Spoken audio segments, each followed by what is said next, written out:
All your favorite wrestling shows rolled into one.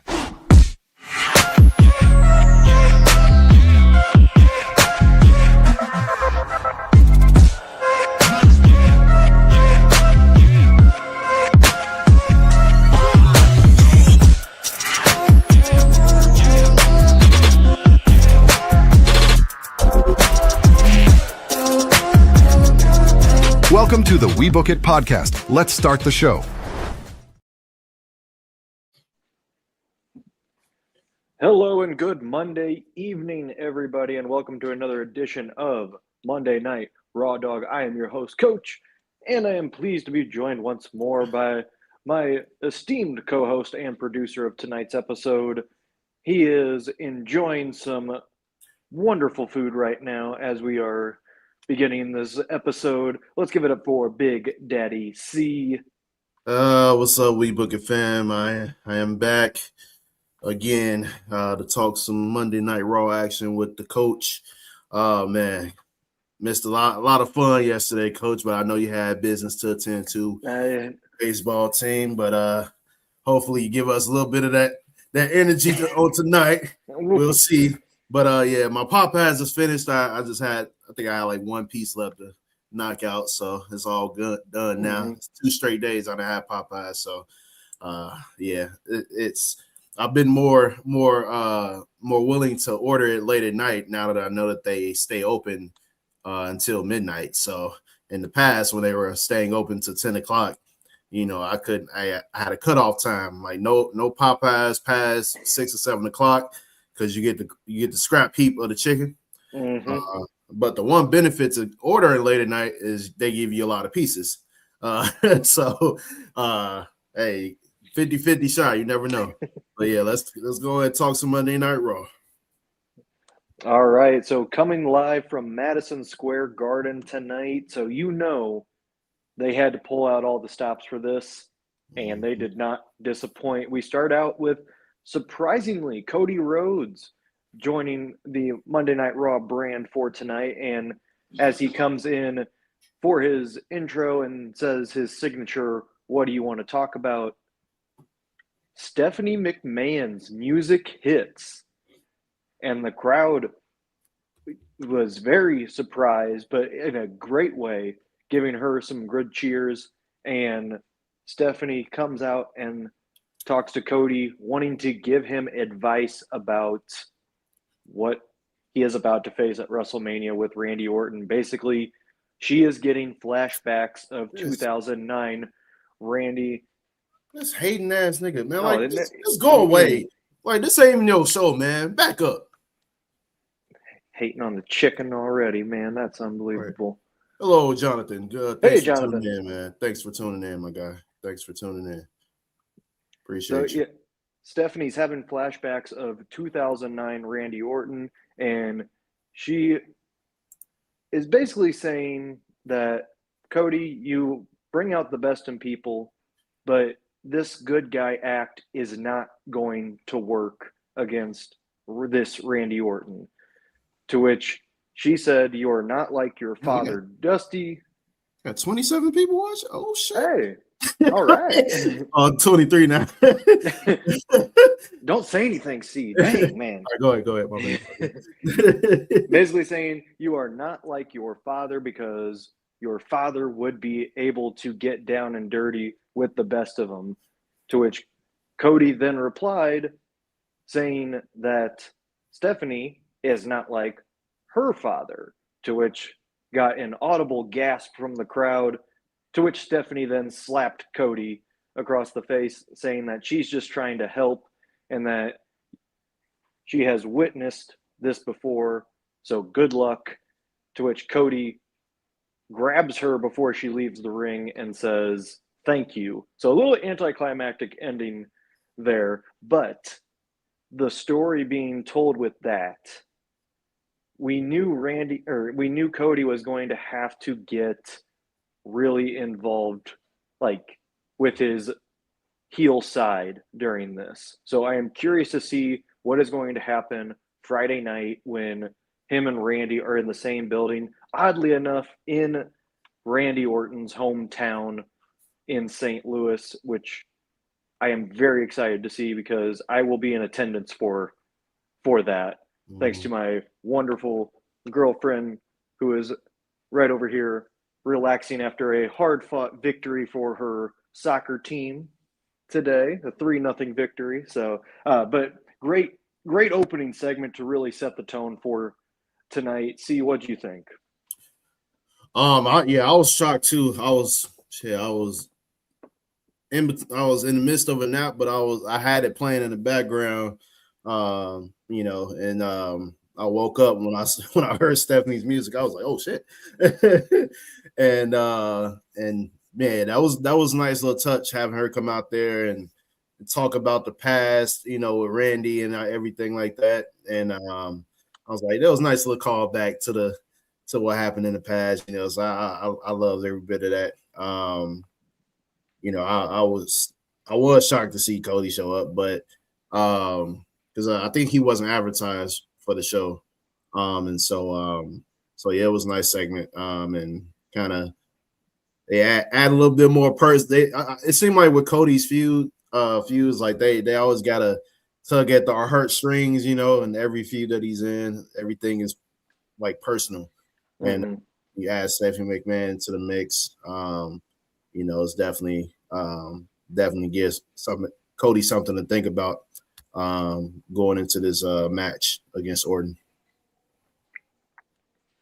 All right, we get to our first match of the evening, which is a World Tag Team Championship match, and the stipulation is it is a street fight for the match for the championship. It's the Usos versus Austin Theory and Logan Paul. Of course, this coming after last week's disqualification when Jey Uso used the brass knuckles to knock out Austin Theory in the match.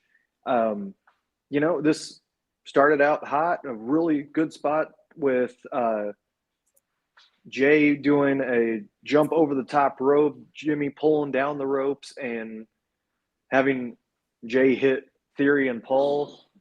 But then we get to a commercial. And wouldn't you know it, during that commercial break, they bring out all of the props of what makes a street fight great, but we don't catch any of it because of Netflix's commercials.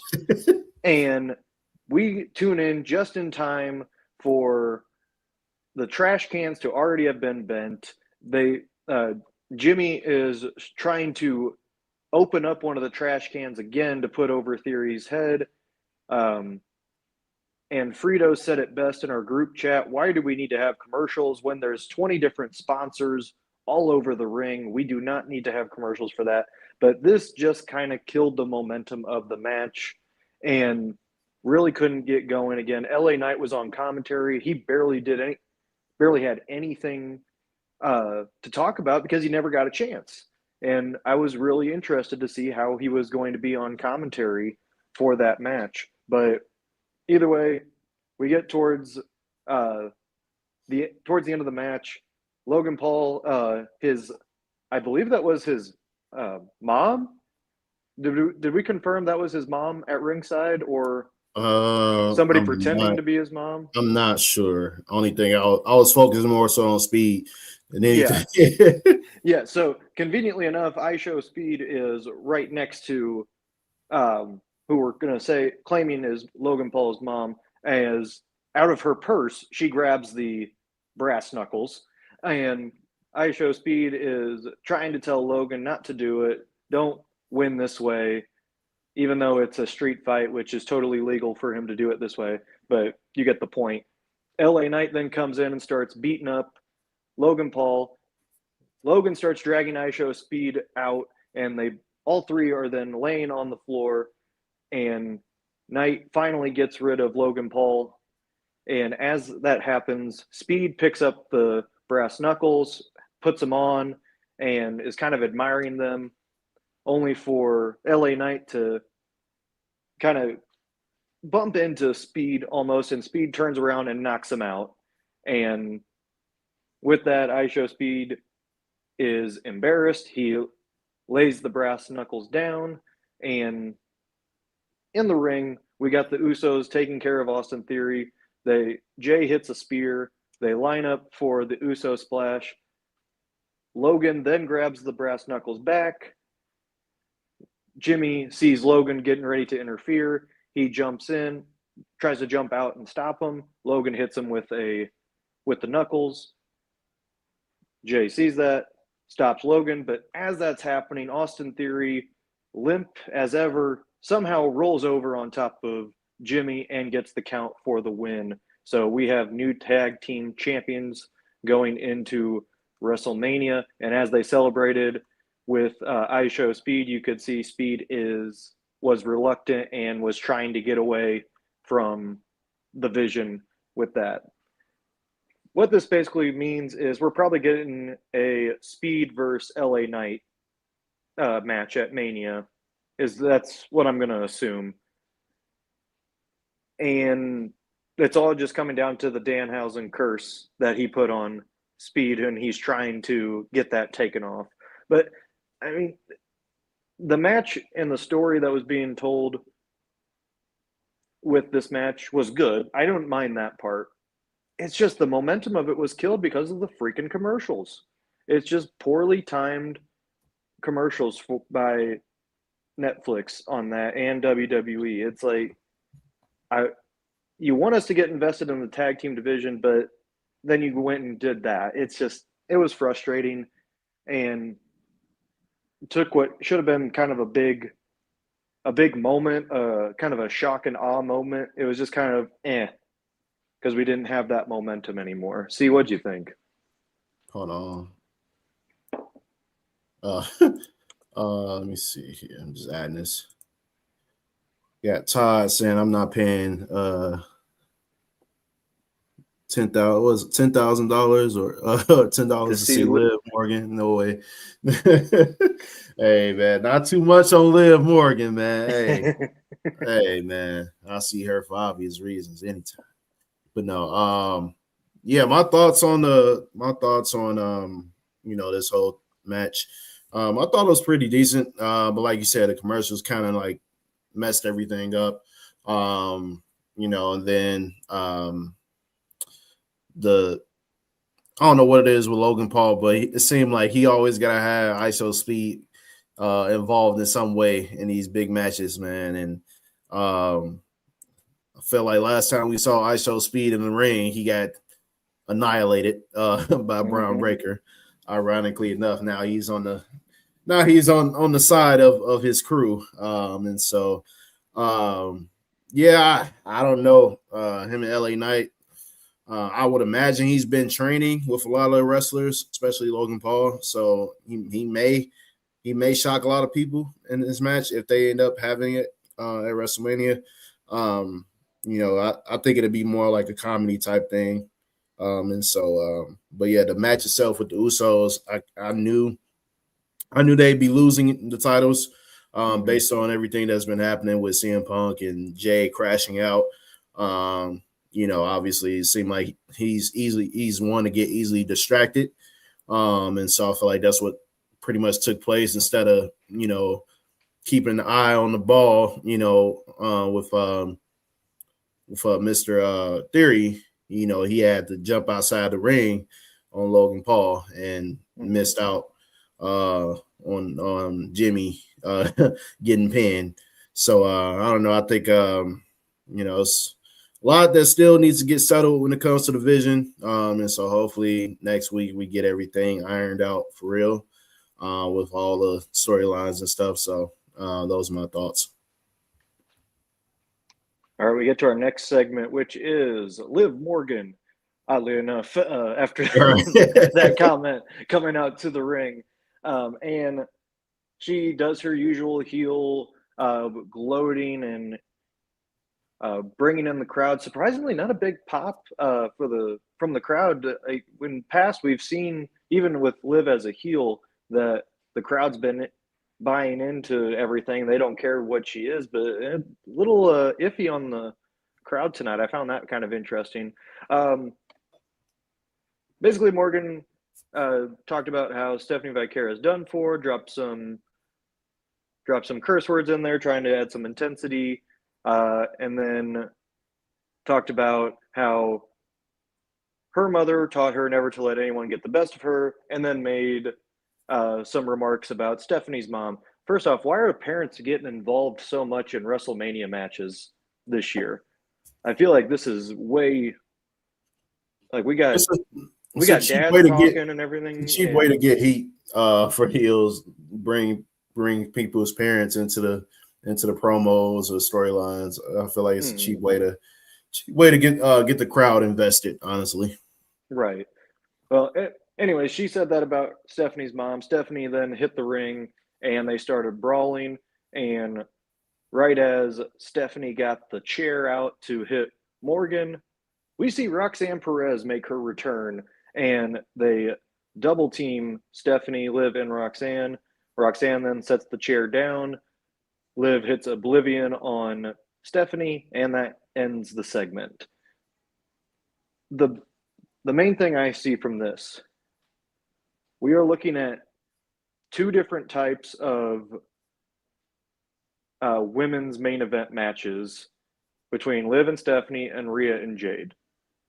The intensity you can feel in this one with Liv and Stephanie. Like, you can feel that these two are involved, like they are trying to sell that this is a big time match, and a lot of people are buying it.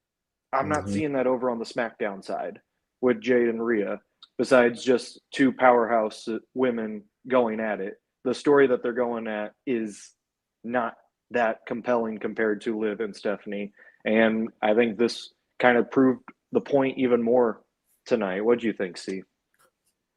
Yeah, I totally agree with you on the point of this being more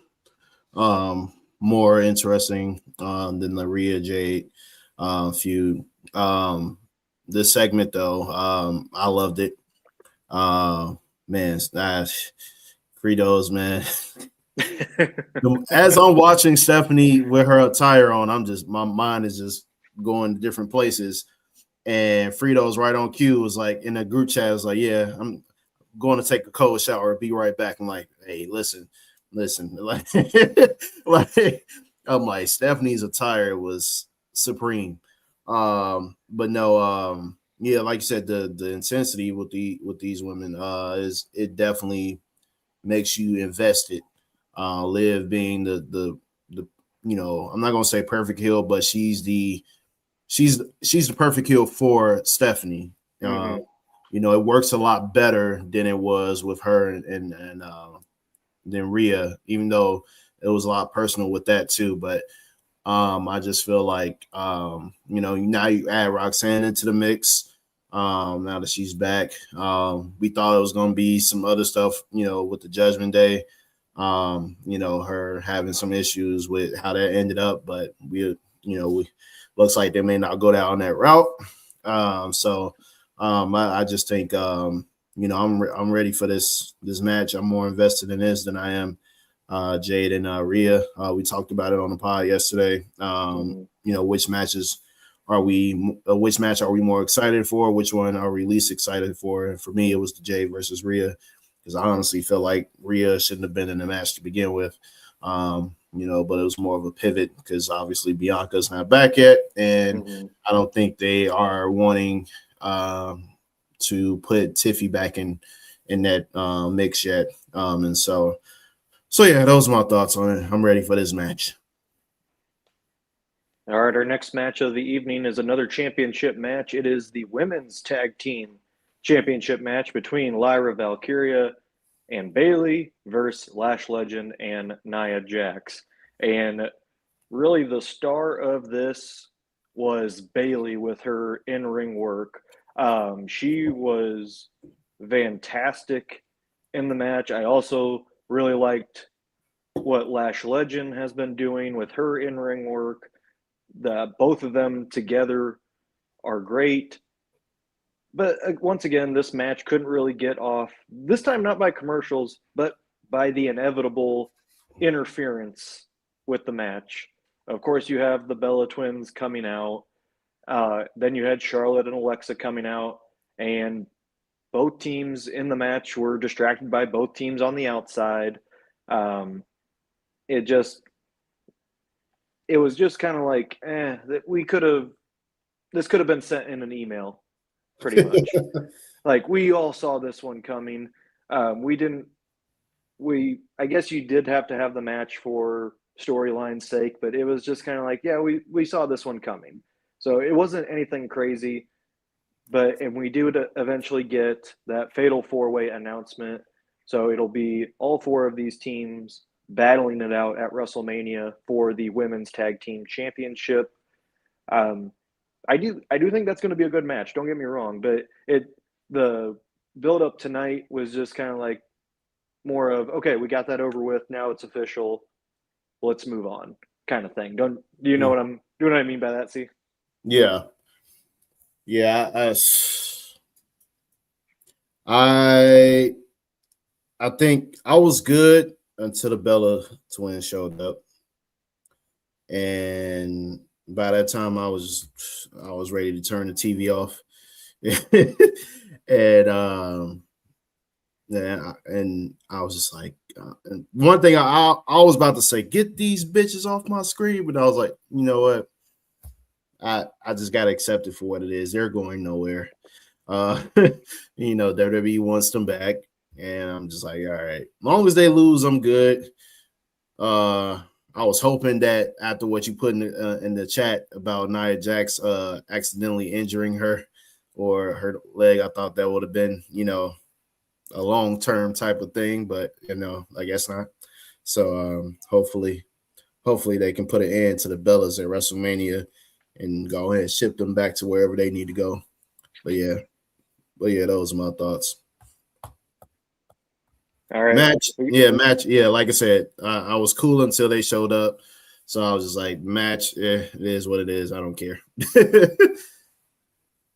Yeah, like I said, it was inevitably going to happen. So we got it done with. Now we can look forward to that build up now with the short time that we have. Yeah. Our next segment, it is Brock Lesnar and Paul Heyman coming into the ring.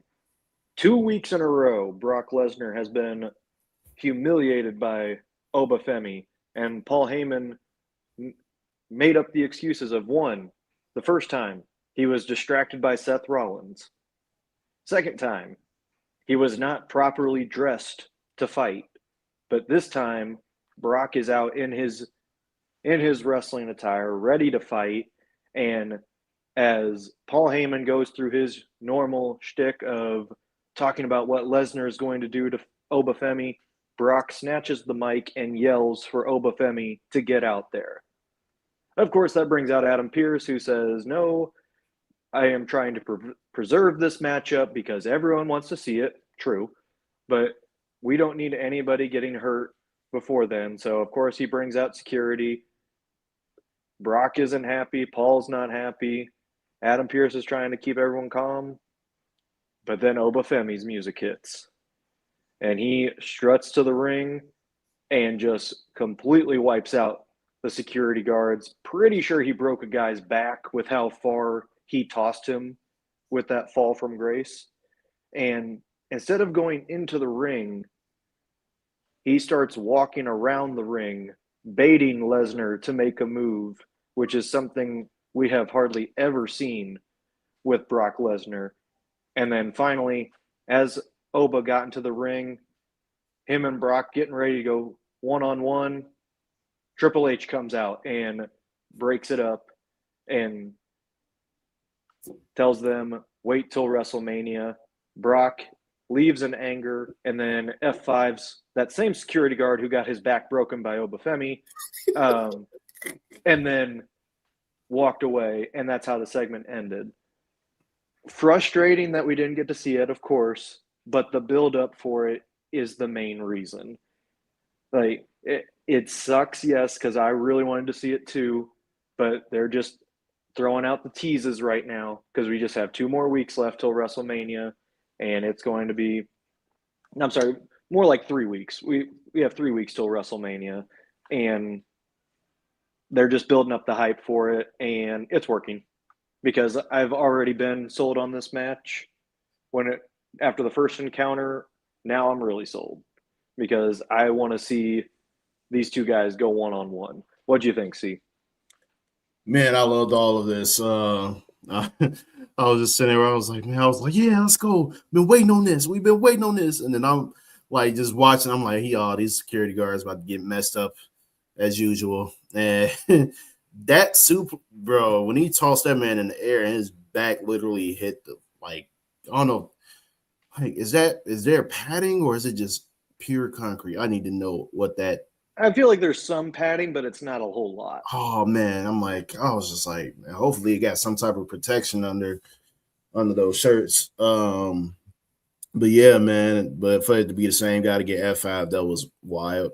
Yeah, seeing Triple H was a shocker. I was like, oh damn, so we got Trips and Stephanie all in one night at the Garden. So I'm like, usually Triple H don't come out until like, it's something really serious. And so with this type of match, as big as it is, obviously you want to protect it. And so I was saying like, come on, man, they'd already scrapped a couple of times, so I'm like, just let them have a little something. But I think next week, whenever the go home show is, they definitely gonna mix it up again. But it'll be they'll probably have a bigger brawl that's gonna bring out the actual roster to come break it up. That's usually when the brawls are good, when they start bringing out the wrestlers, to help break things up.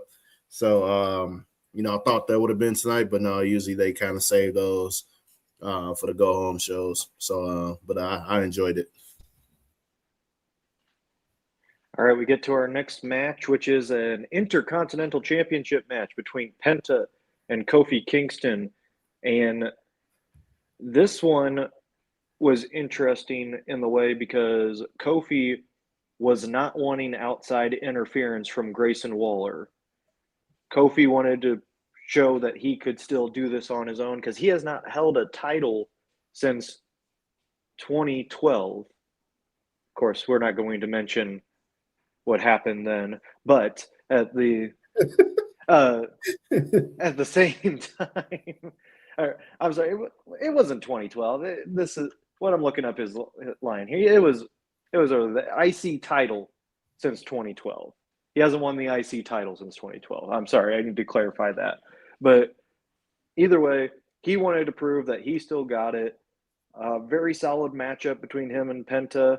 It really got good later on in the match when Penta was going up onto the ring and looked like he was going to hit probably a frog splash, and out of midair, Kofi hit the Trouble in Paradise for a 2.5 count.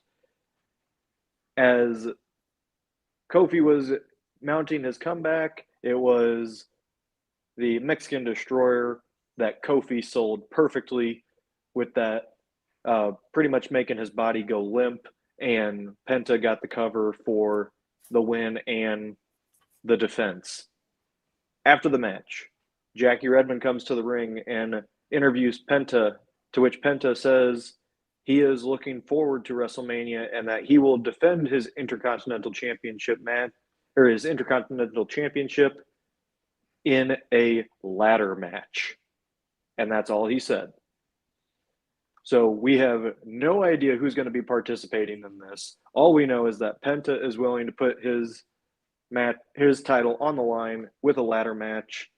We thought it was going to be the U.S. Championship with a ladder match. It looks like it's the IC title. Either way, I'm fine because WrestleMania and ladders, you can't go wrong with that. Yes, indeed. I love this. I was like, I figured we was gonna get a ladder match. Like,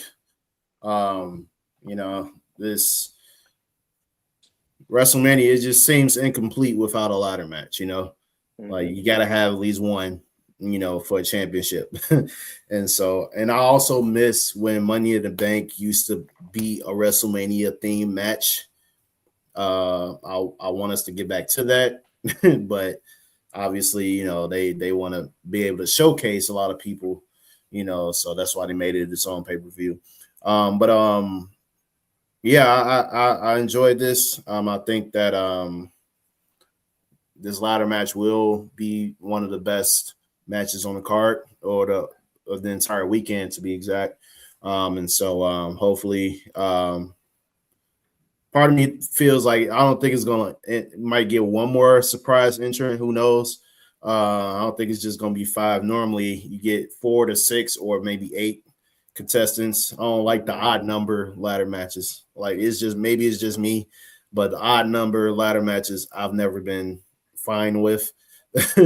And so but yeah, so I'm good with if they add another guy, surprise entrant at WrestleMania, somebody comes back, maybe Ray Phoenix, to be a surprise entrant in the match. And so yeah, we'll see what happens. All right, we get our next segment, which is Paul Heyman back into the ring. And as he talked to the crowd and basically badmouthed Adam Pearce came out and asked if you would just have checked the email I sent you, which Paul Heyman said, "Oh, I already know what the email is going to say." So Pearce then says, "Oh, so you know that Seth Rollins, all the charges were dropped by the Boston police to Seth Rollins." And then he goes on to say that Seth Rollins is medically cleared, to which Seth Rollins' music hits. And behind Paul Heyman, we see Seth with a chair. He hits Heyman in the back with the chair and sets him up on the chair, his head on the chair, for a curb stomp. We see the crowd start to rustle and get excited. I want to point out that beforehand, there was a spoiler that Braun Breaker was going to make his return tonight. And that spoiler got out. Of course, this is the perfect moment of, okay, here's Braun Breaker's time. He's going to come back. He's going to get a running spear start on Seth, and the crowd's going to go crazy. Except this time it wasn't Braun Breaker. It was actually Gunther that came down and put Seth into a headlock and a chokehold onto the announce table, to which you could hear Gunther saying, "Go to sleep, go to sleep." And after Seth had passed out, he lifted Seth's head up and pointed at the WrestleMania sign. And later on, it was confirmed that this match will indeed happen at WrestleMania. It is Gunther versus Seth Rollins. It was a nice twist there. So this shows me that Braun Breaker is not ready, is not medically cleared. He won't be ready in time for Mania. So they had to do a quick pivot.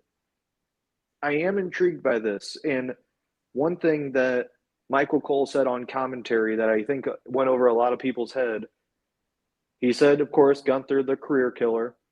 He also said he has another career in sight.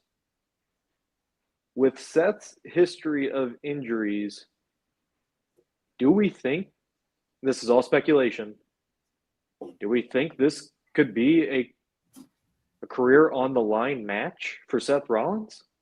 He's doing a lot in the media, and he's doing a really good job with that, especially with the NFL Network and, of course, with Netflix as well. I'm just speculating here, but I found that part very interesting by Michael Cole, and nothing is a coincidence at WWE when the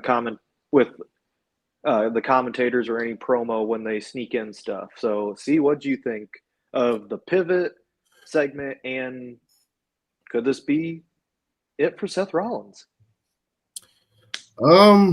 The segment itself, obviously, I love the intensity Paul Heyman had, especially bringing up, that was early on in the show, but was it early on? No, yeah. So yeah, when he basically talked about how he was the last GM from the 80s, or and the last last promoter from the 90s, like that, it was a nice little callback to his ECW days. Then obviously him being a hometown guy, it was good to hear the Seth Rollins music again.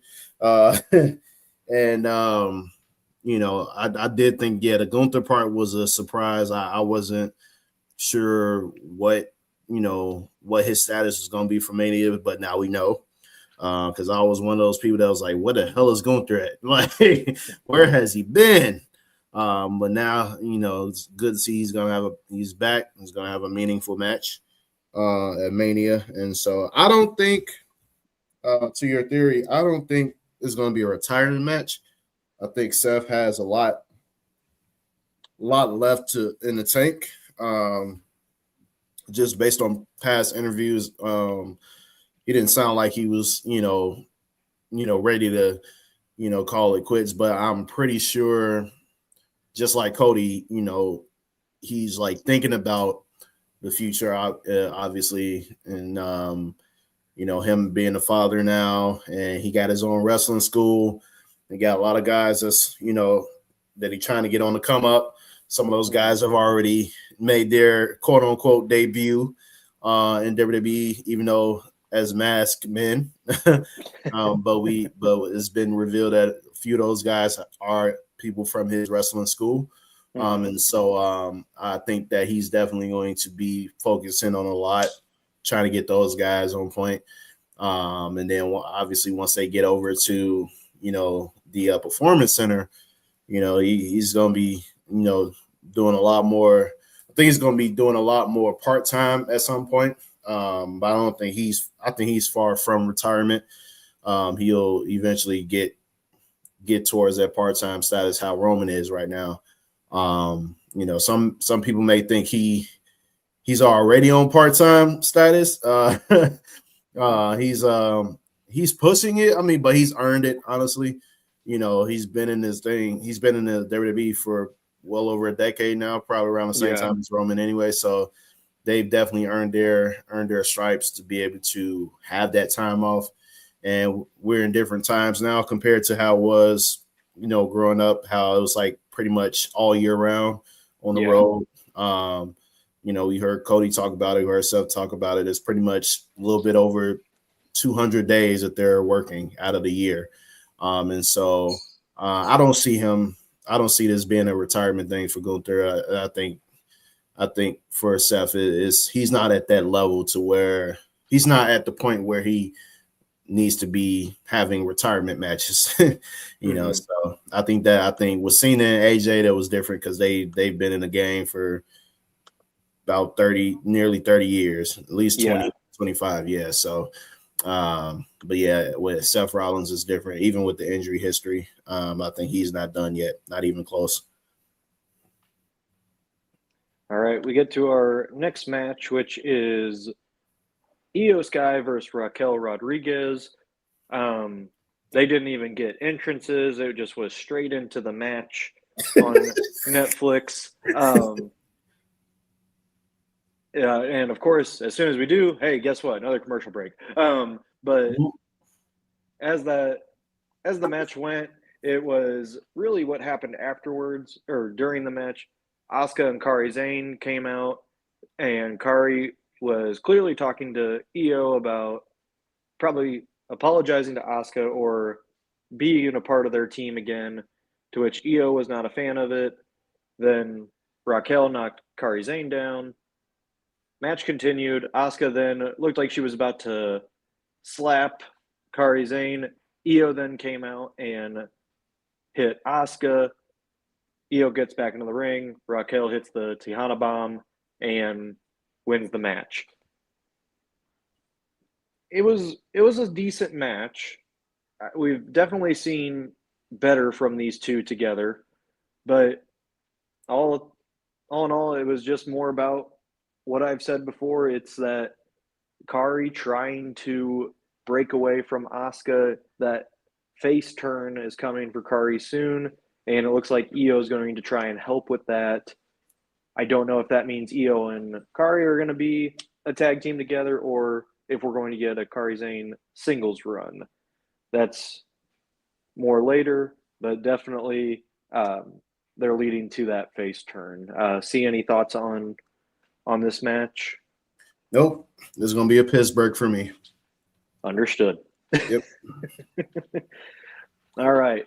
So now we get to our final segment of the evening, and it is Roman Reigns coming into the ring. And as he tells New York City to acknowledge him, CM Punk's music hits, and Punk doesn't do any fanfare or anything of sorts. He just takes off the title and runs into the ring, and him and Roman just start going at it. And back and forth they go, and it was finally security coming out. Punk then threw Roman into one of the ring posts, then hit the GTS, and right as Adam Pearce was saying to stop it, Punk says, okay, walks away, comes back, picks up Roman, power bombs him through the table, and then starts mocking the Roman Reigns singing chants that the crowd loves to do.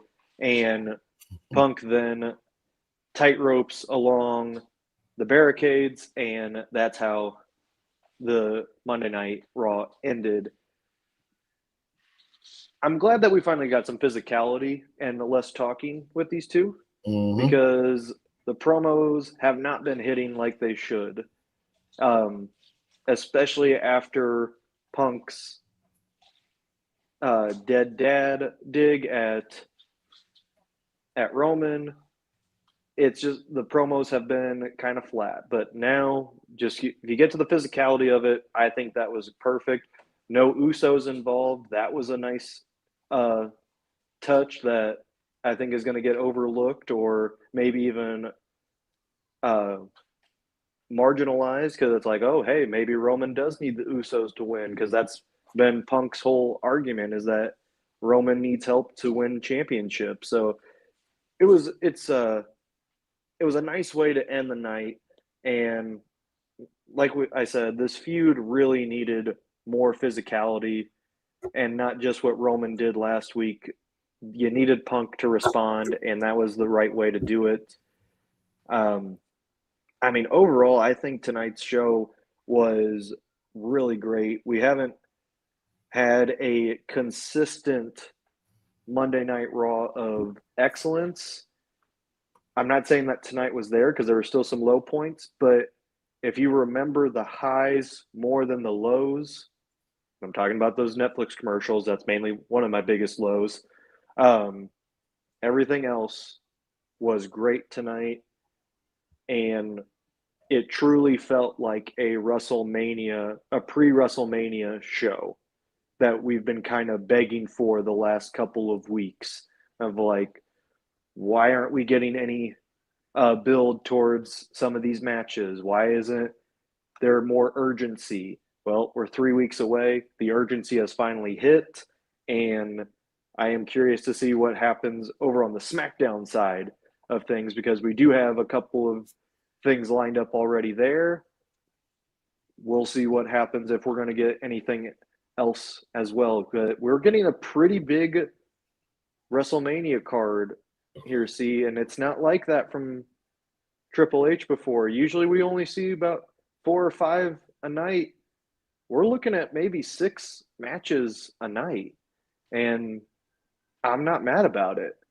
That's what WrestleMania should be. It should be your longest PLE, and it should be the one with the most matches on it, because that is everyone's time to shine. I understand if it's like a Backlash or anything like that, but it's refreshing to see this, and we'll see if it delivers. But I thought great episode tonight of Monday Night Raw. See, any final thoughts? For the final segment, look, I enjoyed it. It was on site, as it should be. You know, no words need to be spoken anymore. Like, just every week from here on out, it's on site. Parking lot, backstage, locker room, like concession stand, bathrooms, restrooms, it don't matter. On site is on site. No words need to be spoken. And so that's all I want to see going forward.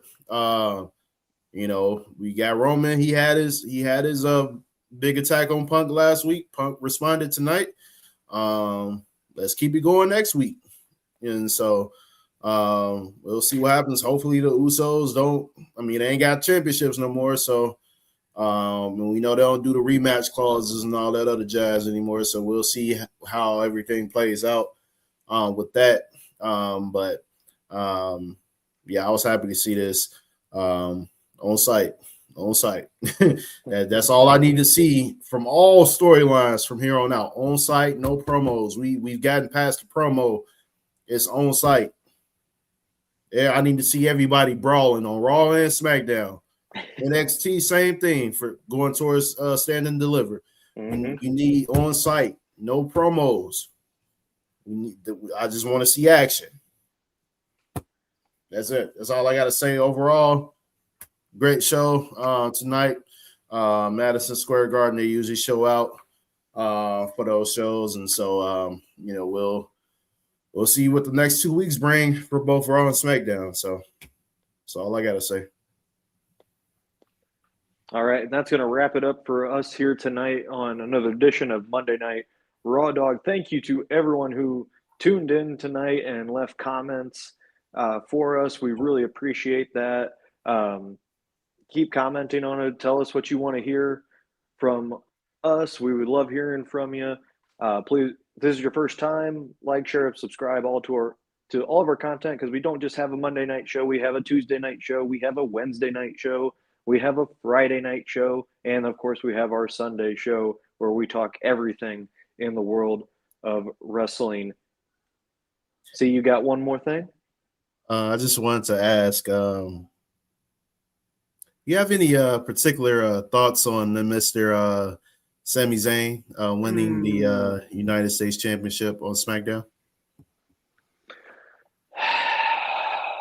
You didn't get to hear your thoughts yesterday since you were busy beating top conference teams out here. Yes, we were, and it was a good feeling, that for sure. You know what? I'm going to leave you on a teaser here. See, I am going to SmackDown Friday night, and I will let you know how I feel after I see SmackDown in person. I want people to, if people want to hear this rant, tune in Sunday night for it. Ooh. But I thought you probably, are you gonna pop up on SmackDown Throwdown with Fritos? I mean, I might if we're leaving the arena, we're leaving the Enterprise Center Friday night, and I have something I don't like, I'll be hopping on. I will make sure Fritos leaves a spot for me. Okay. But yeah, I won't get into it tonight, but just know there's something brewing. Oh, there is y'all something stay brewing. tuned. Y'all stay tuned. The way that Melo was treated with that loss on Friday, I was not happy. I just want those lemon pepper steppers to go all over Sammy's head. I need it to happen too. Y'all thought Freaky Fritos was something? Hey, Coach got something for y'all next week, man. He got something for y'all. Y'all better tune in. Y'all better tune in on Sunday, maybe Friday. Who knows? Depends on his mood. He probably ain't gonna do it because, that traffic getting back from the Enterprise Center, just anything in St. Louis is hell getting back to the crib. It is. we would know because I picked you up for for the Chris Brown concert. All right. Man. Thank you to everybody who tuned in. We'll see you next time on another edition of Monday Night Raw Dog. Peace out, y'all.